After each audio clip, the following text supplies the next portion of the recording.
Supreme court के अंदर हम लोग जाकर तुरंत रूप से मांग करेंगे कि हरियाणा का जो चुनाव है उसको रद्द किया जाए, दोबारा राष्ट्रपति शासन लागू कराकर दोबारा। उन्होंने कैसे हरियाणा के अंदर लोगों के मत को चोरी किया, करीबन 45-50 मिनट हमारी सीसीटीवी कैमरे बंद रहे थे।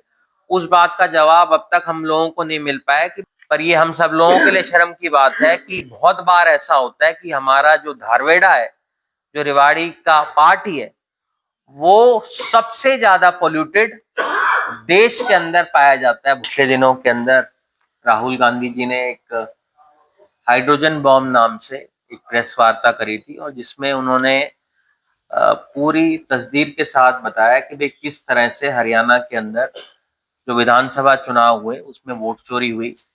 उन्होंने बताया कि भाई किस प्रकार से करीबन 25 लाख ऐसी वोट थी जिनको चोरी करने का काम बीजेपी ने इलेक्शन कमीशन की मदद के साथ, हमारे जो चीफ इलेक्शन कमिश्नर है ज्ञानेश कुमार, उन्होंने कैसे हरियाणा के अंदर लोगों के मत को चोरी किया, लोकतंत्र की किस प्रकार से हत्या की गई। उन्होंने ये पूरे विस्तार के साथ उसके अंदर बताया कि कैसे कैसे वहां चोरी हुई। डुप्लीकेट वोटर उन्होंने बताया करीबन 5,21,000 उसके अंदर थे, इनवैलिड वोट 93,000 थे और बल्क वोटर जो है करीबन 19,26,351 वोट वहां पर थे। तो कुल मिलाकर देखा जाए तो 25,41,000 वोटों से अधिक फर्जी वोटें वहां बनाई गई। उसके बाद जब हमारे पास हमारी विधानसभा का डाटा रेवाड़ी का आया तब हमने उसको स्टडी करवाया। मैं यहाँ था नहीं, परसों मैं वापस आया बिहार चुनाव से और मैंने उसके बाद अपने जितने भी लोग थे उन्हें कहा भाई इस पे स्टडी की जाए कि भाई हमारे यहाँ भी क्या वोट की चोरी हुई है। तो हमें जो उसके अंदर डाटा मिला उसमें करीबन 32,000 बल्क वोट जो है वो रेवाड़ी विधानसभा क्षेत्र के अंदर बनाई गई। 2,290 वोटें ऐड की गई और करीबन 775 वोट डिलीट की गई। करीबन 5,000 डुप्लीकेट वोट यहाँ पर रेवाड़ी के अंदर बनाई गई और 2,000 से ज्यादा इनवैलिड हाउस नंबर रेवाड़ी के अंदर मिले गए जिनके आगे कोई नंबर नहीं था। तो जैसा कि राहुल जी ने बताया कि भाई वोट चोरी हुई है, वही चीज रेवाड़ी के अंदर भी निकल के आई। अब चुनाव आयोग ने अब तक उस बात का कोई जवाब दिया नहीं है भी किस प्रकार से 32-33,000 बल्क वोट बनाई गई। एक एक घर हमने देखा जिसके अंदर 200-200 वोट है, 100-100 वोट है और इलेक्शन कमीशन का आपको पता है कि 10 वोट से ज्यादा अगर किसी घर में है तो फिजिकल वेरिफिकेशन उसकी करनी होती है, उसको कहीं भी नहीं किया गया। हम ज्यादा घर तो चेक नहीं करा पाए पर 8-10 घरों में मैंने ही भेजा जहां कहीं 100 वोट है, कहीं 200 वोट है, कहीं 220 वोट है। अब आप मुझे एक बताइए 220 वोट अगर एक घर में है तो हमारे कई कई गांव है रेवाड़ी के अंदर जिनके अंदर 500 वोट है, तो 220 वोट अगर उसमें है तो उसको मिनी गांव भी हम कह सकते हैं। तो इस बात का जवाब इलेक्शन कमीशन को देखना चाहिए और इसके अंदर पूरी के पूरी रूप से चुनाव आयोग की जो भूमिका है वो संदिग्ध इसके अंदर हमें लगती है। हमने 2-3 चीजें चुनाव के बाद भी ये कहा था, चुनाव आयोग से मैंने भी लगाया था कि भी हमें सीसीटीवी फुटेज जहां वोट पोल हुई है उसकी दी जाए, क्योंकि ये सुप्रीम कोर्ट की गाइडलाइंस है कि जहां वोट पड़ती है उसकी सीसीटीवी फुटेज जो है वो प्रोवाइड करनी चाहिए कैंडिडेट को। वो जिन्होंने पिटीशन डाली है उनको भी प्रोवाइड नहीं की गई है और हमें भी प्रोवाइड नहीं गई है। हमने भी इसके लिए आरटीआई लगाई थी कि हमें हमारी सीसीटीवी फुटेज जो है उसकी प्रोवाइड की जाए। स्ट्रॉन्ग रूम के अंदर रेवाड़ी का तो आप सबको पता है कि करीबन 45-50 मिनट, जब जिस दिन वोट की गिनती होनी थी उससे एक दिन पहले करीबन 45-50 मिनट हमारी सीसीटीवी कैमरे बंद रहे थे। उस बात का जवाब अब तक हम लोगों को नहीं मिल पाया कि भी किस प्रकार से बावल की जो एलईडी लाइट है वो जल रही थी और रेवाड़ी की बंद थी। अब एक घर के अंदर एक कमरे के अंदर लाइट आ रही है और एक कमरे के अंदर नहीं आ रही है, तो ये किस प्रकार से हुआ, जबकि सुप्रीम कोर्ट की और इलेक्शन कमीशन की गाइडलाइन है कि जहां स्ट्रॉन्ग रूम आपका है वहां 1 मिनट के लिए भी लाइट नहीं कटनी चाहिए। अब इस बात का जवाब हमारे पास आज तक नहीं मिल पाया है कि भी किस प्रकार से उन्होंने इसकी चोरी की है। हमारी कल एक मीटिंग हुई थी कांग्रेस पार्टी की, उसके अंदर एक ये निष्कर्ष निकला है कि सुप्रीम कोर्ट के अंदर हम लोग जाकर तुरंत रूप से मांग करेंगे कि हरियाणा का जो चुनाव है उसको रद्द किया जाए, दोबारा राष्ट्रपति शासन लागू कराकर दोबारा चुनाव कराया जाए और जांच किसी हाई कोर्ट के सिटिंग जज से करानी चाहिए। और राहुल गांधी जी जो लड़ाई लड़ रहे हैं, वोट छोड़ो गद्दी छोड़ो वाली, वोट चोरी की, वोट चोर गद्दी छोड़ की, वो अब धीरे धीरे करके सामने आ रही है कि भी किस प्रकार से हरियाणा के अंदर चोरी हुई, महाराष्ट्र के अंदर चोरी हुई। और अभी इसका ताजा जो उदाहरण है वो बिहार चुनाव में हम सब लोगों ने देखा कि भी किस प्रकार से हरियाणा से करीबन 22 ट्रेनें चलकर बिहार जा रही है। पता नहीं आप लोगों ने देखा नहीं देखा, जिसमें साफ तौर पे दिखाया गया कि लोगों को बिहार भेजे जा रहे हैं, उनके गले के अंदर पटके डाले जा रहे हैं जिनपे बीजेपी का निशान उसमें लगाया गया। और उनसे जब पूछा गया है कि आपकी टिकट किसने बुक कराई है, तब उन्होंने बताया भी हमारी जो टिकट है वो भाजपा द्वारा बुक की गई है। अब इससे बड़ा प्रलोभन क्या होगा कि एक पार्टी टिकट बुक करके आपको भेज रही है। और जब उनसे पूछा गया तब भाजपा के लोग साफ इसके लिए इनकार कर रहे हैं कि हमने ऐसा कुछ नहीं किया। जब आपकी चोरी पकड़ी गई कि इतनी ट्रेनें आप लोग चला रहे हैं बिहार भेजने के लिए, तो आप कैसे समझ सकते हैं कि एक निष्पक्ष चुनाव हो सकता है? इस बात का जवाब भी इलेक्शन कमीशन को देना चाहिए कि स्पेशल ट्रेन किसी एक पार्टी के लिए क्यों चलाई गई। इस बात का अब तक उन्होंने कोई जवाब हमें नहीं दिया है। अभी हम लोगों ने बिहार में देखा कि बहुत जगह से ऐसी रिपोर्टें आ रही है निकलकर कि जो स्ट्रांग रूम है वहां पर संदिग्ध लोग देखे गए हैं, जो स्ट्रांग रूम के अंदर तक जा रहे हैं। ऐसी गाड़ियां देखी गई जो अंदर बाहर कर रही हैं स्ट्रांग रूम से, जबकि सबको पता है स्ट्रांग रूम के अंदर एक बार जब आपकी ईवीएम मशीन रख ली जाती है उसके बाद कोई गाड़ी अंदर या बाहर नहीं हो सकती है। ये चीज भी हम वहां पर लगातार देख रहे हैं। तो चुनाव आयोग की जो भूमिका है वो संदिग्ध है और इस बात का जवाब इनको देना चाहिए।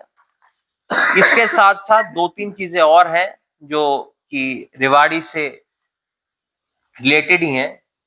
मैं देख रहा था परसों शायद हमारी जो चेयरमैन है पूनम यादव जी, वो लोगों को लेकर, शहर के लोगों को लेकर एक मांग कर रही थी कि भाई जो सिविल हॉस्पिटल है वो रेवाड़ी के अंदर ही रहे। भाई ये सरकार का अपना फैसला है कि वो सिविल हॉस्पिटल को कहाँ बनाए, उसको रेवाड़ी में बनाए, रामगढ़ में बनाए, शहबाजपुर में बनाए, वो उनका अपना फैसला है। पर पूनम यादव जी का कार्यकाल अभी समाप्ति की ओर है। आज रेवाड़ी की जनता उनसे ये बात पूछना चाहती है कि 5 साल हो गए हैं, पीने के पानी की समस्या का उन्होंने क्या समाधान किया? रामगढ़ के लोगों ने अपनी जो 10 एकड़ जमीन दी है पीने के पानी के लिए, उनके पास क्या उसका ऑल्टरनेट है कि भी पीने के पानी की अगर जमीन उनको वापस दी जाती है तो कहां उस वाटर सप्लाई के लिए वो जगह को बनाएंगे? इस बात का जवाब उनको देना चाहिए लोगों को। और ये तो फैसला भाई सरकार का है, आपकी हेल्थ मिनिस्टर आरती राव जी का है कि उन्होंने क्यों धोखा दिया रामगढ़ के भगवानपुर की जनता के साथ, जो उनसे जमीन ले गई धोखे के जरिए। और वो 144 दिन से वहां पर बैठे हुए हैं। और मैं पिछले दिनों में करीबन 20-25 दिन पहले मुख्यमंत्री से मिला भी था और उनके सामने मैंने ये बात रखी भी थी कि भी आप लोगों को उनकी बात को सुनना चाहिए। और उनके जो सरपंच है गांव के, उनको मैंने फोन पे ही बताया था कि मुख्यमंत्री जी ने कहा है कि भी अब तक मुझसे कोई आकर नहीं मिला है, तो उनको उनसे जाकर मिलना चाहिए। और उसके बाद वो लोग मिले भी। और मैं तो मुख्यमंत्री जी से ये कहूंगा कि इसके अंदर उन लोगों को इस ओर ध्यान अपना देना चाहिए और जल्द इसका कोई समाधान निकालें। और रामगढ़ और भगवानपुर के लोगों की जो जमीन उन लोगों ने ली है वहां से, अगर वहां नहीं बनाते तो उनकी जमीन वापस करनी चाहिए। और पीने के पानी की एक बहुत बड़ी समस्या आने वाले समय के अंदर शहर को और ज्यादा ये मुश्किल होगी। अभी भी जानते हैं कई बार 3-3 दिन तक पानी नहीं आता है हमारे रेवाड़ी के अंदर। अब तक उनके पास क्या इसका समाधान है, उसका जवाब उनको देना चाहिए। कि लोग ये बात करते हैं दिल्ली, गुड़गांव, फरीदाबाद के अंदर पॉल्यूशन है, पर ये हम सब लोगों के लिए शर्म की बात है कि बहुत बार ऐसा होता है कि हमारा जो धारवेड़ा है, जो रेवाड़ी का पार्ट ही है, वो सबसे ज्यादा पोल्यूटेड देश के अंदर पाया जाता है बहुत बार। और इसके ऊपर हमारे यहाँ की जो सरकार है, यहाँ के हमारे जो लोग हैं, चुने हुए प्रतिनिधि हैं, वो इसके ऊपर कोई कार्रवाई नहीं कर रहे हैं। उन्होंने एक कार्रवाई करी कि धारवेड़ा से हटाकर जो एक्यूआई जो दिखाता है उसको वो रेवाड़ी लेके आ रहे हैं। अपनी मतलब एक समस्याओं को दूर करने के लिए एक तरह से उस एक्यूआई मीटर को धारवेड़ा से हटाकर उसको रेवाड़ी लेके आ रहे हैं। तो ये दर्शा रहा है कि क्या दशा इस रेवाड़ी की है। बहुत लोग हमारे जनप्रतिनिधि जो है वो झाड़ू लेकर शहर में निकल जाते हैं, सफाई करते हैं, पर उन्होंने क्या इसकी ओर ध्यान दिया कि भी कितनी बड़ी समस्या आज रेवाड़ी शहर की पॉल्यूशन है। आज सब लोग खांस रहे हैं। इसका सबसे बड़ा जो रीजन है वो पोल्यूशन है। आज जो एक्यूआई जो है PM 2.5 जो है PM 10 है, वो कितना ज्यादा बढ़ गया है, इस और आप लोगों को भी ध्यान देना चाहिए। कल हम लोगों ने देखा सिविल सोसाइटी के लोग इसके ऊपर प्रदर्शन कर रहे थे। हम तो उनको बधाई देना चाहेंगे, जो काम ऑपोजिशन पार्टीज को करना चाहिए आज सिविल सोसाइटी के लोग जो कर रहे हैं वो ये दर्शा रहा है कि हम सब लोगों को उस और ध्यान देना चाहिए। कल एक और चीज मैंने देखी, कैंसर एक बहुत बड़ी समस्या जो है आज इस क्षेत्र के अंदर हो गया है। कल मैं आकेड़ा गांव में गया था, वहां पर 3 जो डेथ हुई वो कैंसर की वजह से हुई है। और मेरी जब उनसे बात चली तब उन्होंने बताया कि तकरीबन 10 पेशेंट और आकेड़ा गांव के अंदर ही कैंसर के हैं। तो आप समझ सकते हैं ये कितनी बड़ी समस्या है।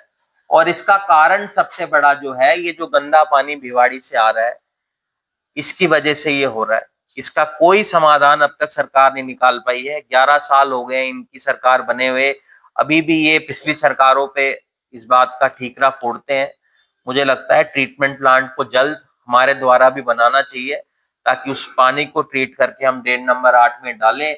आने वाले जो समय है, हमारे जो बच्चे हैं उनको हम जहरीला पानी पीने के लिए मजबूर कर रहे हैं। एक बार ये पानी जो हमारा है एक बार जमीन के अंदर चला गया और पानी अगर खराब हो गया, उसका सबसे ज्यादा नुकसान अगर किसी को होगा तो हम सब लोगों को आने वाले समय के अंदर होगा। यही 3-4 इश्यूज थे जिनको लेकर आज ये आगे रखा है। आपको उसको निकालना चाहिए। और मैं आपसे एक और चीज कह रहा हूँ, भाई मान लिया आपने ये बात कह दी कि भाई मेरे मोहल्ले के अंदर इतनी इतनी वोट है, 1 नंबर की है, इलेक्शन कमीशन क्यों इसका जवाब नहीं दे रहा है? जब लीडर ऑपोजिशन इतनी बड़ी आपके ऊपर आरोप लगा रहा है तो उनको जवाब इसका देना चाहिए। मुझे लगता है कि दो ही इलेक्टोरल डेमोक्रेसी के अंदर दो ही रोल्स इंपॉर्टेंट होते हैं, प्राइम मिनिस्टर का और लीडर ऑपोजिशन का। जब लीडर ऑपोजिशन आरोप लगा रहा है आपके संविधान के ऊपर, आपके चुनावी उसके ऊपर, तो उनको जवाब देना चाहिए। जवाब क्यों नहीं देते? क्यों चुप रहे हैं उस जवाब देने से?